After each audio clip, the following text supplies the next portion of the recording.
नमस्कार, स्वागत है आप सबका कंचन टीवी पर। जैसे कि आपको पता है, कंचन टीवी किसी न किसी राजनीतिक सामाजिक शख्सियत से आपको मिलाती रहती है। इसी क्रम में हमने सफीदा क्षेत्र से, ग्रामीण क्षेत्र से निकले एक युवा की बात आज उठाई है। आज उसकी आवाज को आप तक पहुंचाने की कोशिश की है। वो युवा और कोई नहीं, हमारे ही बीच से ग्रामीणांचल से निकले एक ऐसे व्यक्तित्व है जिन्होंने अपनी मेहनत के दम पर एक मुकाम हासिल किया है।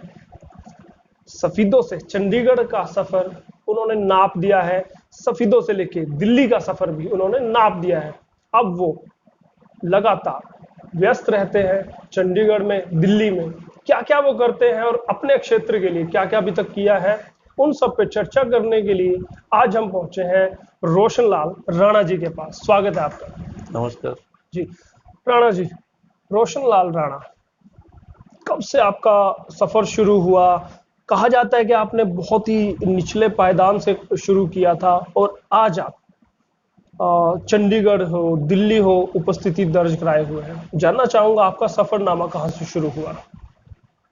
मेरा देखिए, वैसे तो बचपन से ही एक ध्येय रहा है, एक सामाजिक क्षेत्र में समाज सेवा करते हुए राजनीति में आकर के मैं एक अपने हल्के की, प्रदेश की जनता की सेवा करने का मौका मिले, बचपन से मेरा ध्येय रहा है। लेकिन 96 में चौधरी बंसीलाल जी की जब सरकार थी, बीजेपी का अलायंस था, जी, तब से मैंने भारतीय जनता युवा मोर्चा ज्वाइन करके मैं तब से पार्टी के सिपाही के रूप में कार्य कर रहा हूं। जी, और मैं लगभग जिला मंडल महामंत्री, जिला महामंत्री, प्रदेश की युवा मोर्चा की टीम में 2 बार रह चुका हूं। जी, और आज तक मैं भारतीय जनता पार्टी के सिपाही के रूप में बतौर कार्य कर रहा हूं।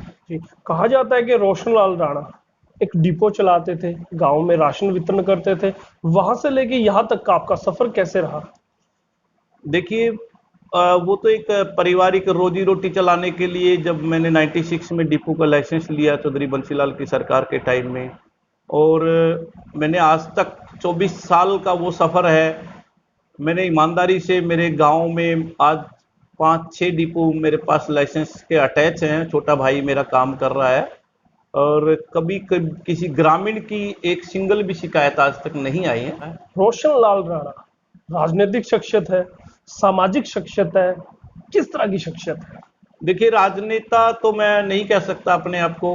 मैं एक समाज सेवक के रूप में हल्के की जनता को सेवा करने के, सेवा भाव के रूप से मैं राजनीति के क्षेत्र में आया हूं।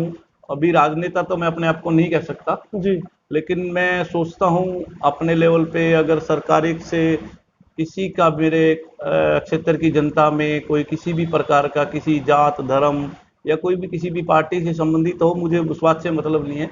अगर मेरे फ़ोन करने से, मेरे सरकार से रिक्वेस्ट करने से, मेरे जाने से अगर किसी का काम होता है तो मैं सदैव तैयार रहता हूँ। सेवा किस लिए, ये समाज सेवा किस लिए की जा रही है? देखिए, जाहिर सी बात है, मैंने आपको बताया है कि जनता की सेवा करना का एक ध्येय था, और उसी मकसद से मैं राजनीति में आया हूँ। जी, वो राजनीति में आपको पता ही है, राजनीति तो फिर आने के बाद सोचता ही आदमी तो कहीं हाथ पैर मारने की भी, मेरे को विधायक की टिकट मिले, मुझे एमपी की टिकट मिले, एक ग्राउंड अपना तैयार करने की कोशिश करता ही है। आपने कहा ग्राउंड तैयार करना है, तो सफीदों में आप कम दिखाई देते हैं, चंडीगढ़ में आपकी उपस्थिति ज्यादा होती है, देखिए, दिल्ली में आपकी उपस्थिति रहती है। नहीं, मैं एक्चुअली में चंडीगढ़ में उपस्थिति मेरी इसलिए नहीं है कि मैं सफीदों छोड़ गया हूँ।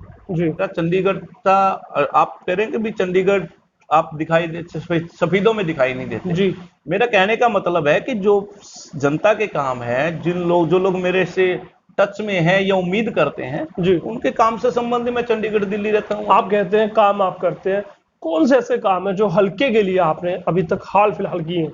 देखिए, हल्के के लिए मैं आपको बता दूं, मेरे माननीय मुख्यमंत्री महोदय जी ने पिछले 3-4 साल में मेरे 3 स्कूल सफीदों हल्के के अपग्रेड किए हैं, जिसमें कहाँ कहाँ के हैं? सिंघाना गांव है, सिवाना माल गांव है, जी, मेरा अपना खुद का बहादुरपुर गांव है, जो कि 5वीं से 8वीं हुआ है। सिंघाना और सिवाना माल +2 के हुए हैं। जी, और माननीय मुख्यमंत्री जी ने बिल्कुल निष्पक्ष और बेझिझक, बिना किसी मेरा कोई सवाल किए, 1 मिनट से मेरे अनुरोध पे उन्होंने ये काम किए हैं। तो ये कहा जा सकता है कि रोशनलाल राणा ये काम करा के लाए। जी बिल्कुल श्योर, इसमें कोई डाउट नहीं है। माननीय मुख्यमंत्री जी ने मेरे निजी अनुरोध पे ये काम किए हैं। जी और उसके अलावा सिंघाड़ा करसिंडू गांव में 10 कमरों की ग्रांट, जो कि लगभग 99 लाख 95 बनती है।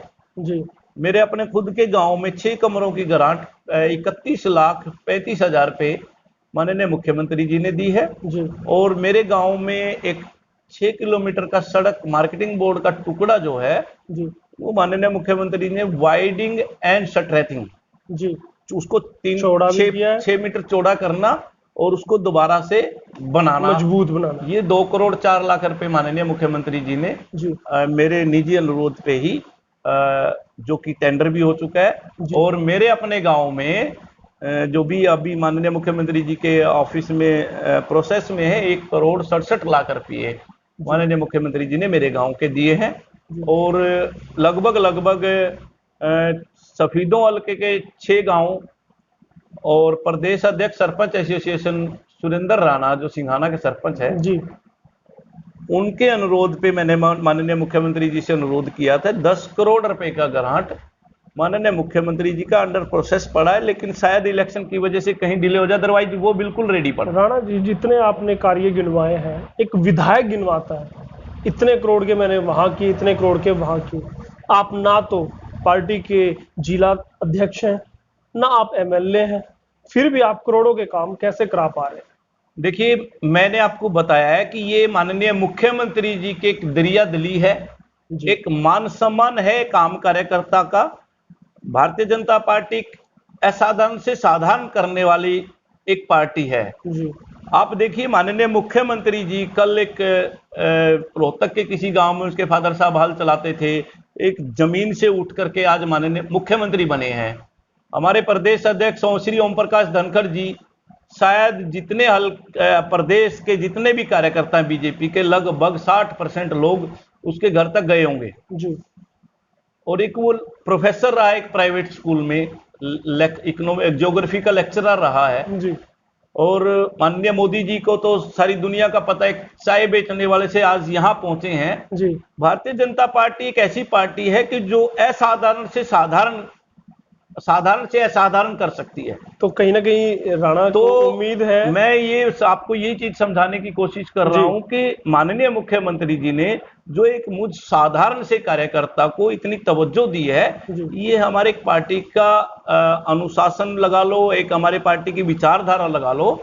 तो इसमें ये जरूरी नहीं है कि कोई विधायक या सांसद ही काम कराए, हल्के के लिए कोई भी जाए। माननीय मुख्यमंत्री जी दरिया दिली से पैसा देते हैं और दिल खोल के काम करते हैं। जी, तो क्या विकास सिर्फ सड़कों का, स्कूल की बिल्डिंगों का होगा, या आपके एजेंडे में और भी हैं काम जिन्हें आप कराना चाहेंगे अपने हल्के के नहीं, लिए? मैं अपने हल्के का एक्चुअली में मेरा जो आगे भी एम जो मेरा बना हुआ है कि मैं हल्के के सफीदों के कम से कम एक 4 लेन का बाईपास की मैंने कोशिश कर रहा हूं। और HSIDC सफीदों में कोशिश कर रहा हूं, क्योंकि मेरे सफीदों में रोजगार का कोई साधन नहीं है। जी और यहाँ के जितने छोटे मोटे उद्योगपति थे, चाहे वो कहीं कुछ भी हैं, वो सब यहाँ से पलायन कर चुके हैं। जी रोजगार का देखो, सरकार जो दे रही है वो अलग बात है, बट प्राइवेट ऐसा कोई नहीं है कि मजदूरी करने के लायक उद्योग। HSIDC क्या है? Haryana state industry development corporation है, जो कि एक, जैसे कि हुड्डा में हम प्लाट काटते हैं तो वहाँ इंडस्ट्री के प्लाट दिए जाते हैं, इंडस्ट्रियल प्लॉट काटे जाते हैं। ये रोशनलाल राणा कर पाएंगे या सिर्फ सब्ज बाग है? देखिए, मेरा कोशिश करना मेरा फर्ज है जी। और जहां तक माननीय मुख्यमंत्री महोदय जी ने आज तक मुझे जो मेरे ऊपर उनका आशीर्वाद रहा है जी, और मैं उम्मीद करता हूं कि आगे भी मैं इसको करने की कोशिश करूंगा। राणा जी, आप कहते हैं कि आशीर्वाद मुख्यमंत्री जी का, बार बार कहते हैं कि मुख्यमंत्री जी का आशीर्वाद है, मुख्यमंत्री जी का आशीर्वाद है, तो वो आशीर्वाद आपको कहीं पद पर बैठाने के लिए क्यों नहीं मिलता? देखिए, मैं एक चीज समझता हूं कि शायद मैं अपने लिए मांगने की बजाय, मैंने आज तक माननीय मुख्यमंत्री जी से ये डिमांड ही नहीं की, जी, क्योंकि शायद मैं अगर मांगूं भी और मुझे मिल भी जाएगा, जी लेकिन मैं किसी एक पार्टिकुलर एरिया के लिए कुछ मुझे मेंबर बनाए, चेयरमैन बनाए तो मैं बाउंडेड हो जाऊंगा। जी। आज मैं हर क्षेत्र के लिए, किसी भी क्षेत्र के लिए, अपने हल्के के लिए खासकर मतलब खुद के लिए मांगना नहीं चाहते, मैं मांगना नहीं चाहता और मैंने या मांगा हो सकता है कि राणा जी कुछ बड़ा चाहते हैं, कल को नहीं नहीं टिकट ऐसा चाहते नहीं। हैं, देखिए सांसद का टिकट, है, विधायक का है। देखिए मैं पार्टी का एक सिपाही हूँ जी और पार्टी के लिए 96 से तत्पर लगा हुआ हूँ, जो भी मेरे जिस जहां भी मैं सक्षम हूँ। और ऐसा नहीं है कि मैं पार्टी के विधायक और सांसद के लिए ही काम कर रहा हूँ, जी। लेकिन फिर भी अगर पार्टी को कभी लगता है मुझे उस लायक समझती है तो दौड़ में तो हम हैं ही तो हैं, है उसमें तो कोई मतलब दोहरा नहीं कहीं है। ना कहीं दबी जुबान में मानते जी हैं कि हाँ। नहीं, दबी जुबान में नहीं है। जी मैं ऐसा नहीं है कि मैं स्पेशल उस चीज के लिए काम कर रहा हूँ, जी। लेकिन पार्टी अगर मुझे कभी काबिल समझेगी तो आप तैयार हैं? तो हम तैयार हैं। आपने कहा कि अगर पार्टी कहती है आप तैयार हैं, लेकिन आपको नहीं लगता कि सफीदो विधानसभा से चुनाव लड़ना टेढ़ी खीर है? बिजनेसमैन लोगों का इस पे कब्जा हो गया है, पूंजीपतियों का कब्जा हो नहीं गया है, नहीं, कितने करोड़ों का खर्चा होता है, क्या वहां पर आप फिट हो पाएंगे? मैं एक चीज आपको बता दूं, शायद कभी अगर मौका मिलेगा जी तो शायद मैं इसी धारणा को, जो लोगों की ये धारणा बनी हुई है कि पूंजीपति लोग ही टिकट लेके आते हैं, पूंजीपति लोग ही चुनाव जीतते हैं, मैं इसको बदल के दिखाऊंगा। क्योंकि हमारे जो क्षेत्र के लोग हैं या प्रदेश के वोटर हैं, उन पे एक छाप लगी है, पैसे से वोट खरीदे जाते हैं। जी हमारे लोग इतने घटिया नहीं हैं, इतनी अच्छी हरकत नहीं करते। जी। फिर भी लोगों की धारणाएं जो बनी है, शायद उसको हम चेंज करेंगे और आज जो ग्राउंड लेवल पे हम काम कर रहे हैं उसके दम पे हम इस धारणा को बदलने की कोशिश करेंगे। ग्राउंड लेवल पे कहा कि काम करेंगे। अभी हाल फिलहाल मुझे याद है एक वीडियो वायरल हुआ था जिसमें एक पार्षद ने आरोप लगाए थे रोशन लाल राणा पर। क्या वो मुद्दा था, आखिर क्या वो समस्या थी? वो मुद्दा आपको खुद पता है, शायद आप उस पीसी में थे। जी बिल्कुल। तो मैंने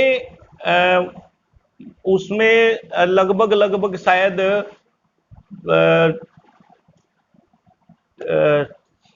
35-40 करोड़ रुपए का वो टेंडर था नगर पालिका सफीदों का। जी और उसमें मैंने आपको, आप लोगों को, मीडिया के सामने ये चीजें दिखाई थी कि चेयरमैन की रिकॉर्डिंग आप लोगों को मैंने दिखाई थी। जी 25 से 30% कमीशन लेकर के टेंडर दिया था उन्होंने। जी वो टेंडर मैंने, उस टाइम समीर पाल सरोजी डीजी होते थे अर्बन लोकल बॉडी के, मैंने वो टेंडर रद्द करवाया था। जी अब किसी की जेब में अगर 50 रुपए जा रहे हैं, 100 रुपए जा रहे हैं, 1 करोड़ रुपए जा रहा है, जी अगर वो रुक जाएगा तो जाहिर सी बात है एलिगेशन तो लगाएगा वो। जी जी। आप लोगों के सामने उस आदमी ने ये भी कहा था कि मैं 10 दिन बाद दोबारा खुलासा करूंगा। खुलासा करेंगे। क्या कभी वो दोबारा पीसी के लिए आपके सामने आया मेरे खिलाफ? जी नहीं, पीसी के लिए वो नहीं आए, लेकिन उन पार्षद महोदय ने एक बात कही थी कि रोशन लाल राणा पैसे लेकर बैठ गए इसलिए चुप है, दोबारा से नहीं आए मीडिया हाँ के तो साथ। तो दोस्तों बताइएगा इंटरव्यू का पहला भाग आपको कैसा लगा, कमेंट जरूर कीजिएगा, और इसका अगला भाग जल्द ही हम आपको दिखाने वाले हैं। इसमें काफ़ी गंभीर आरोप लगाए हैं नगर पालिका सफीदों पर, कहा है भ्रष्टाचार हो रहा है यहाँ पर, और भी नए खुलासे किए हैं। और सफीदों में हो रही गुंडागर्दी, बदमाशी, गोलीबारी को लेकर भी हमने उनसे सवाल किया तो उन्होंने सीधे कहा कि वो मुख्यमंत्री से इस बारे में बात करेंगे और जल्द से जल्द उखाड़ फेंकेंगे गुंडागर्दी को सफीदों से। और भी खूब सारी बातें हुई हैं। आप बने रहिएगा कंचन टीवी के साथ। बहुत बहुत धन्यवाद।